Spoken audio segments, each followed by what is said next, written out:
안녕하세요. 주식하는 설계사 김병선입니다. 오늘의 주제는 재밌게 선정을 해봤습니다. 내 설계사는 몇 번일까? 1번 설계사 선생님, 2번 설계사님, 3번 설계사 개 베이비. 좀 재밌죠? 오늘 보험 가입할 때 설계사를 가장 중점적으로 확인을 해야 된다는 주제로 여러분들과 이야기를 조금 나눠보려고 합니다. 아마 여러분들 마음속에 이미 가입해 놓은 상품의 담당 설계사 얼굴이 그려지실 거예요. 어떤 부류인지 한번 생각을 하시면서 이야기를 들으시면 조금 더 좋을 것 같습니다. 자, 우리는 굉장히 많은 보험을 가입합니다. 실비보험, 실손보험, 그리고 암보험, 운전자보험, 종신보험, 자동차보험까지. 자동차보험 거의 1년에 한 번 내긴 하지만 1인당 한 달에 보통 작게는 15만원 정도, 그리고 15만원에서 많게는 30만원, 그 이상도 가입을 하곤 합니다. 크다면 크고 작다면 작은 돈이라고 생각을 하고 계신 건 아니죠? 굉장히 큰 돈입니다. 왜냐하면 보통 우리 보험은 보통 20년 납으로 가입을 합니다. 이거는 횟수로 치면 240회를 내는 거죠. 자, 15만원에서 30만원 정도 납입을 하지만 요거를 보통 그냥 20만원을 납입한다고 생각을 해볼게요. 1인당. 자, 그러면 20만원 곱하기 240회죠? 20년이니까. 그러면 여러분 얼마인지 아세요? 4,800만원입니다.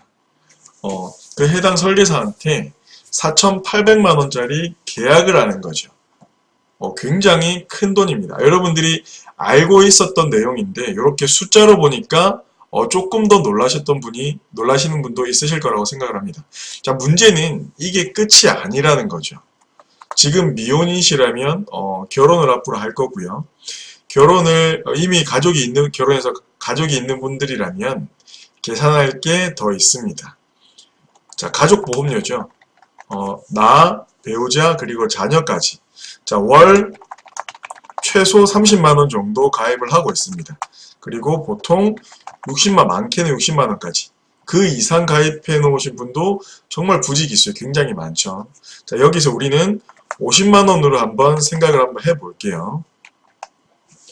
곱하기 240회입니다.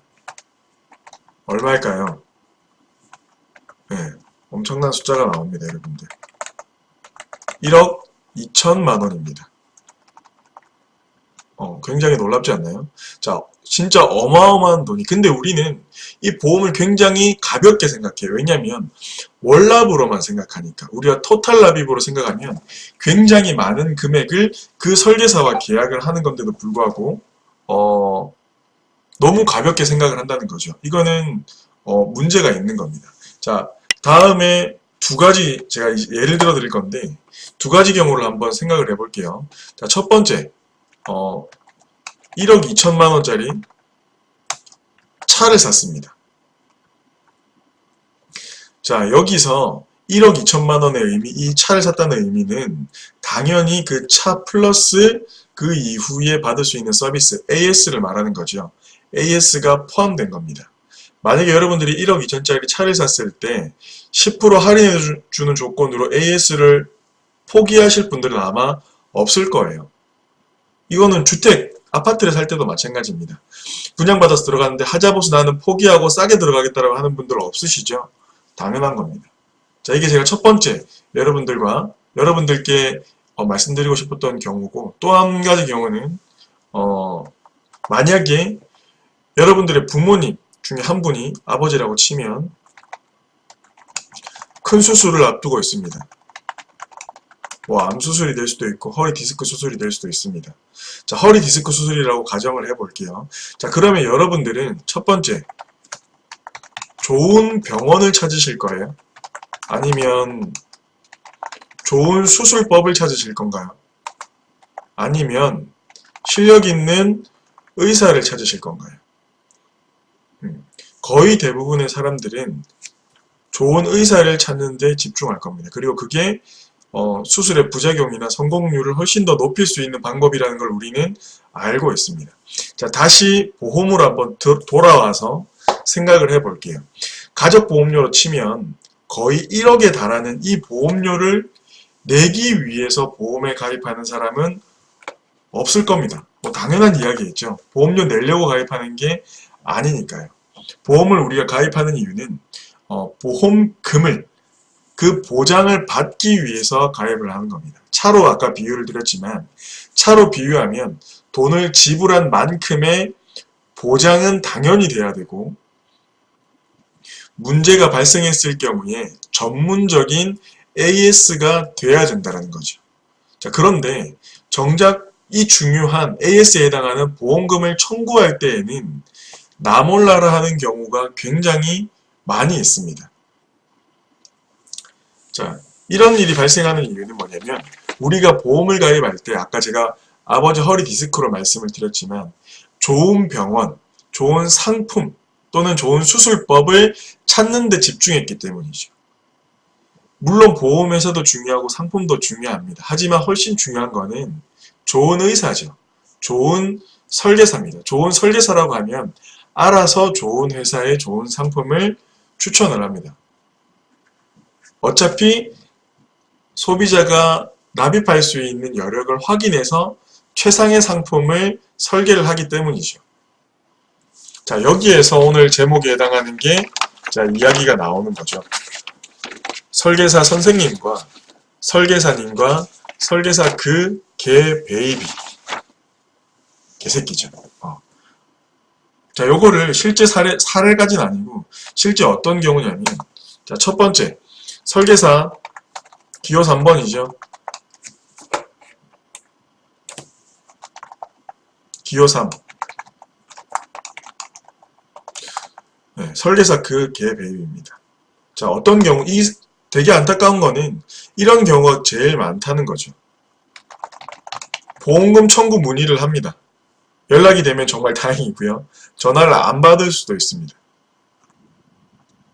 자, 근데 전화를 기껏 받았는데 뭐라고 하냐면 1588에 땡땡땡 전화번호를 알려주더니 고객센터로 전화를 하랍니다. 고객센터에서 보험금 청구를 받아준다는 거죠.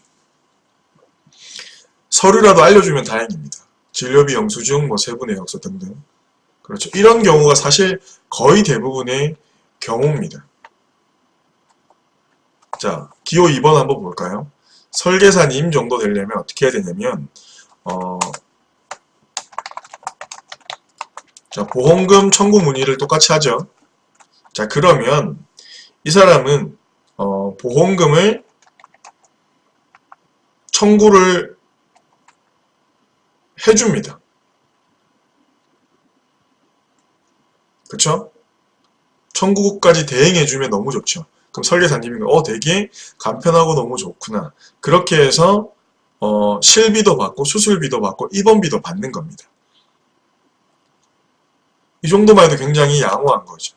자, 근데 기호 1번이죠. 설계사 선생님입니다. 물론 선생님 소리 듣자고 하는 건 아니지만 설계사분들이 보험금 청구 문의를 합니다. 자, 그러면 일단은 가지고 있는 타사 보험 증권까지 확인을 해야겠죠. 놓치면 안 되기 때문에. 자, 그리고 똑같이 아까 말씀드린 것처럼 실비, 수술비, 입원비를 지급을 해줍니다.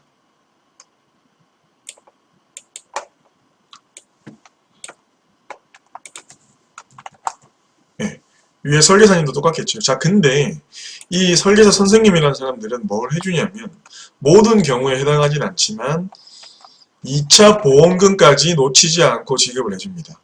등산을 하다가 십자인대가 파열이 됐어요. 자, 그러면 당연히 실비가 나가고 수술비 나가고 입원비가 나갈 겁니다. 근데 사고 발생 180일 이후에 확정적으로 영구적인 장애가 남았을 때는 후유장애 진단금이 또 나가게 됩니다. 이거는 허리 디스크 수술을 했어도 마찬가지고요. 굉장히 많은 경우에 이런 게 지급이 되게 됩니다. 자, 그리고 나아가서는 추적해서 계속 상태를 확인한 다음에 납입 면제까지 갈 수도 있습니다. 자, 이게 설계사 선생님이라고 생각을 해요. 자, 실제로 우리가 건강검진을 받을 때 내시경을 진행하는 경우가 거의 대부분이죠. 자, 이럴 때 거의 대부분의 분들이 수면 내시경으로 전환을 합니다. 그러면 어떻게 되냐면 보통 27만 원의 병원비가 나오게 되죠. 이거는 실비가 될까요? 안 될까요? 안 되죠, 당연히. 근데 제 고객분들은 실비를 처리하고 계세요. 별거 아니거든요, 사실. 그거는 제가 변칙적인 방법을 쓰는 게 아니라 그냥 건강검진 항목에서 내시경을 빼고 진료만 한번 보게 해드려요. 진료 보고 증상을 간단하게 이야기를 야매로 하는 거죠. 좀 이렇게 해서 이야기를 하고 내시경을 똑같이 수면으로 진행을 하는 겁니다. 그러면 증상이 있었기 때문에 보험금이 지급이 수면으로 하더라도 되겠죠. 그리고 나서 용종이 나와서 용종을 제거를 하면 수술비까지 찾아주는 설계사면 그나마 양호한 겁니다. 대부분 사람들은 용종 제거가 수술이라고 생각을 못 하거든요.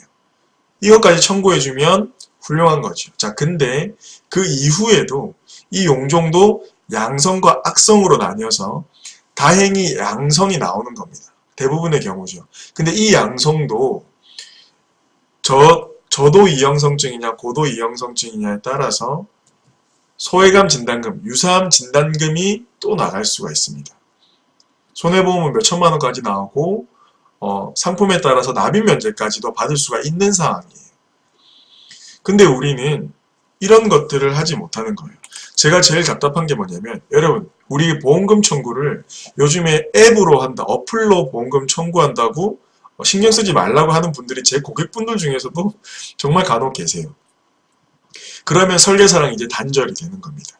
그분들은 물론 본인이 굉장히 해박하면 찾아먹을 수 있겠지만 방금 말씀드린 이런 등등의 굉장히 많은 사항에 대해서는 보험금을 받지 거의 대부분 실비나 1차 보험금 누구나 다 받을 수 있는 이 어플로 보험금 청구하는 거는 회사가 이득을 보는 거예요. 왜냐하면 2차 보험금이나 숨은 보험금들은 절대 어플로 청구할 수가 없거든요. 전문적인 지식이 없으면. 자, 그래서 제가 여러분들한테 드리고 싶은 말씀이 뭐냐면 우리가 항상 가격을 비교해보고 싶고 회사를 비교해보고 싶은 마음 당연히 이해가 갑니다. 하지만 정말 중요한 거는 설계사예요. 상품은 솔직히 요즘에 MG손해보험이 최고죠. 저렴하고 굉장히 많은 한도도 굉장히 많이 들어가져요. 굉장히 좋아요. 자, 근데 문제는 뭐냐면 MG손해보험이 매각을 하려고 회사를 내놨는데 인수해 가는 회사가 없어요.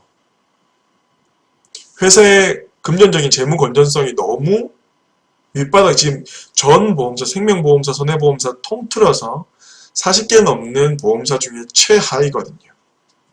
다른 회사가 사가질 않아요. 그러니까 뭘 해야 되죠? 회사 매출을 올려야 되니까 상품을 무리하게 개발을 하는 겁니다.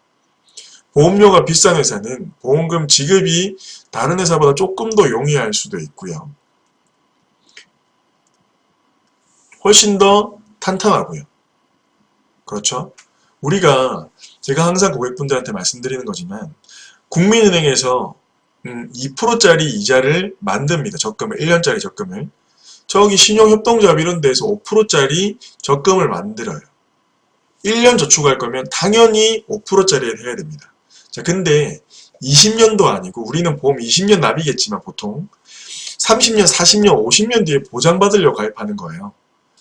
20년, 30년짜리 적금이라면 누가 5%짜리 이자 주는 위험한 금융회사에 저축을 할까요? 거의 대부분 이자가 낮더라도 안정적인 회사에 하는 겁니다. 보험은 장기 상품이에요. 회사가 탄탄해야 됩니다. 여러분들 너무 상품 비교, 가격 비교에 집중을 하시면 나중에 낭패 보는 일이 있을 수도 있습니다. 일본이 그랬거든요. 자, 그러니까 우리가 좋은 설계사라고 하면 알아서 보험금 지급 잘해주기 편한 그 회사에서 저렴한 상품, 실속형으로 가입을 분명히 해줄 거예요. 결국에 가격 차이는 굉장히 미미할 거라는 거죠. 자, 그리고 다이렉트나 뭐 온라인 판매, TM, 텔레마케팅이죠. 이걸로 가입하시는 분들도 굉장히 많은데 상관없어요. 하지만 우리가 토탈 굉장히 비싼 보험료를 납입하고 AS를 받을 수가 없는 겁니다. 스스로 다 어플로 그냥 청구하고 마는 거죠. 숨은 보험금, 2차 보험금, 토탈 보험료로 치면 굉장히 많은 돈을 내면서 서비스를 포기하는 겁니다. 여러분들과 여러분들 곁에서 보험금 청구에 그럴 일이 지금은 많이는 없지만 시간을 길게 두고 보면 보험금 지급받는 게 지급받을 목적으로 가입한 거기 때문에 가입하실 때 조금 더 설계사 쪽으로 치중을 하신 상태에서 가입을 진행하시면 나중에 내가 정말 힘들게 납입한 그 보험의 가치가 조금 더 발현되는데 도움이 되지 않을까 생각이 됩니다. 주식하는 설계사 김병선 피셜이었습니다. 김병선이었고요. 오랜만에 영상 올려드려서 죄송하고요. 앞으로는 조금 더 자주 영상 제작해서 여러분들과 소통하는 유튜버가 되겠습니다. 감사합니다. 김병선이었습니다.